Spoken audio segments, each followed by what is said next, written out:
Hi guys, welcome back to my channel. Charot. Okay, so again, we're here to discuss another psychologist. Okay, he is an American psychologist. His name is William James. Okay. So William James describes his definition of the self. Kanina yung kay Freud, we looked into the context of the personality based on the psychoanalytic approach in order for us to define the reasons for someone else's behavior. So tinignan natin siya sa mas malalim at mas technical na paraan para makita natin kung paano na-develop or posibleng na-develop yung ating pagkakakilanlan. Also discussing about the defense mechanisms that somewhat engages us into situations so that we can get away from existence of possible anxieties. Now, for William James, he defined the self through the concept or the theory of the self. The theory of the self of William James has two components. Simple lang, di ba? Okay, the components is the I self and the me self. Okay. So the I self, according to William James, kung titignan natin siya sa grammar, yan. Statement. I developed a module. The I serves as the subject and the doer of the action. And so, the I pertains, if you're going to look back into the context of philosophy, pertains to our existence. Yung I self mo daw, sabi ni William James, ang ating katauhan, ang ating sarili, ay may dalawang components or dalawang bahagi. The I self and the me self. Sabi ni William James, yung I self ay yung nagdidikta at nag-explain ng ating existence. Ito yung katangian ng sarili natin kung saan tayo mismo, alam na natin kung ano yon. Alam natin sa sarili yon. Okay? Alam natin sa sarili natin. Bakit natin alam? Kasi nga, intuitive na yan existence Kadikit ng pagkakakilanlan mo, yung iyong pag-iral. Gets? Sure? Okay. The next one is the me self. Okay. Another statement is,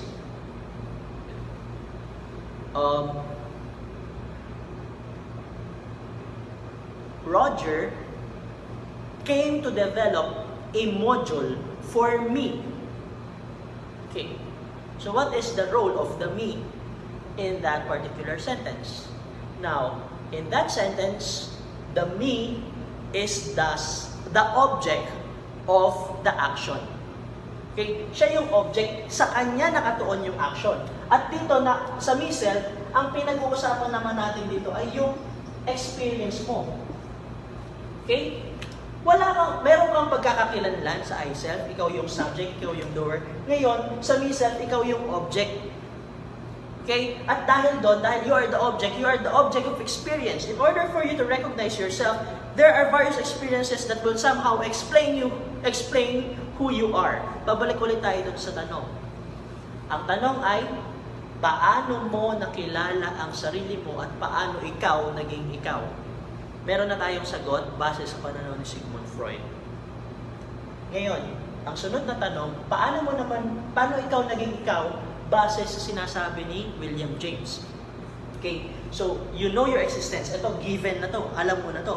Ngayon dito, we'll learn by experience. And the me self has three aspects. Okay, the material self, the social self, and the spiritual self.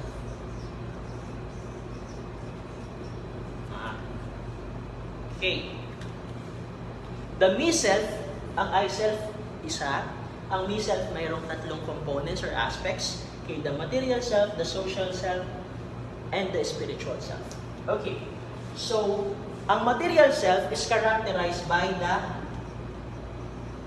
attachments.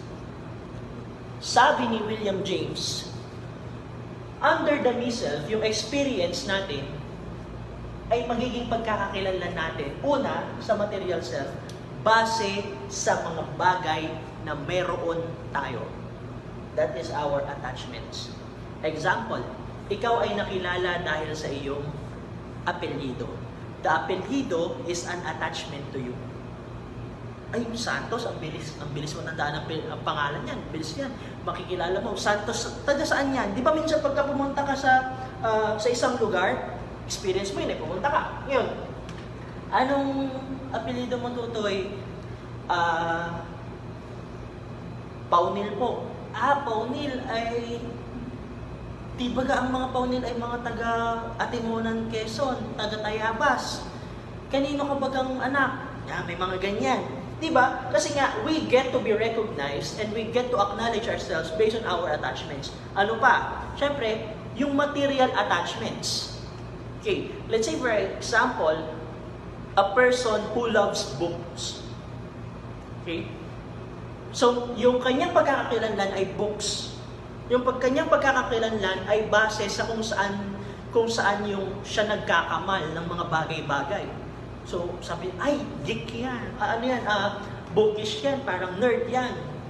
Okay? Kasi nagkakaroon ka ng pagkakakilanlan base sa mga meron ka sa attachments. O kaya, mahilig ka sa violet. Ayan na naman si Mr. Violet. Lahat ng gamit niya, violet. Kasi, violet ang contact lens mo, corny no? Violet na contact lens, tapos naka-violet na shorts, violet na brief, violet na top, violet na medyas, violet na pants, violet na shoes, tapos meron ka pang dalang tungkol na violet, di ba? You are being recognized according to your attachments. That is the material self. The next one is the social self. Now, the social self is dynamic.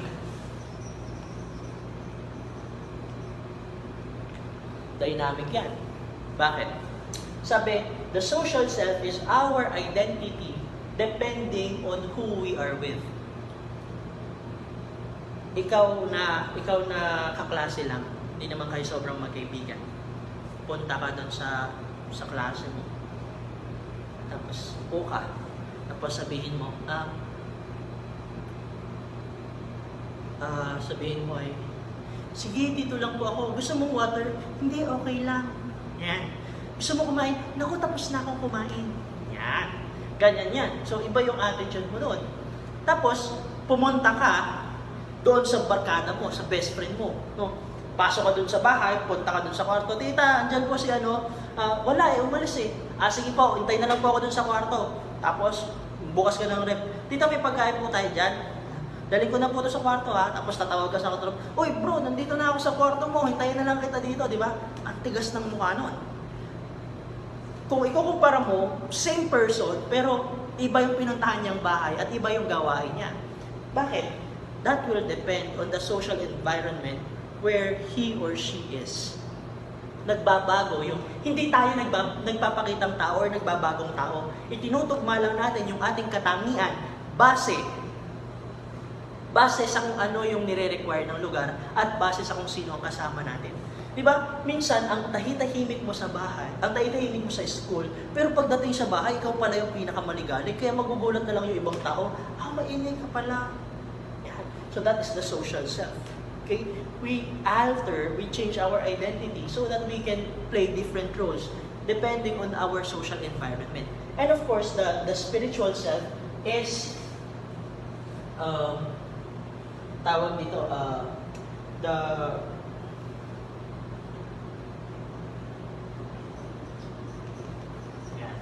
the spiritual self is solid. Okay? Kung ito, si social self ay nagpapabago-bago, si spiritual self, mananatiling ayan yan. Kahit saan ka pumunta. Okay? Yung paniniwala mo ay hindi magbabago. Halimbawa, na-instill mo sa sarili mo na hindi ka naman talaga palamura at hindi ka nagmumura. Kahit saan ka pumunta, mapupunta ka sa mga kabarkada mong maingay, mapapunta ka sa mga kakilala mong tahimik, mapapunta ka sa mga kasamang strangers, hindi ka nagmumura. Hindi ka umiinom. Okay?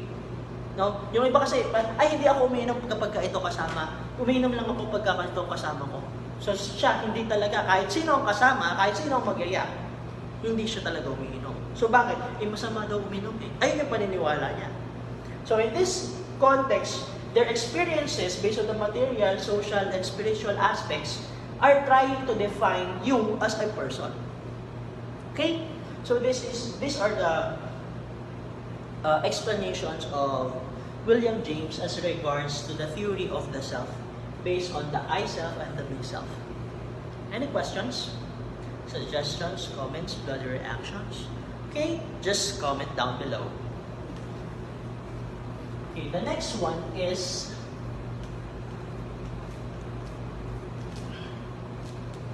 wait lang, i-check ko lang yung audio.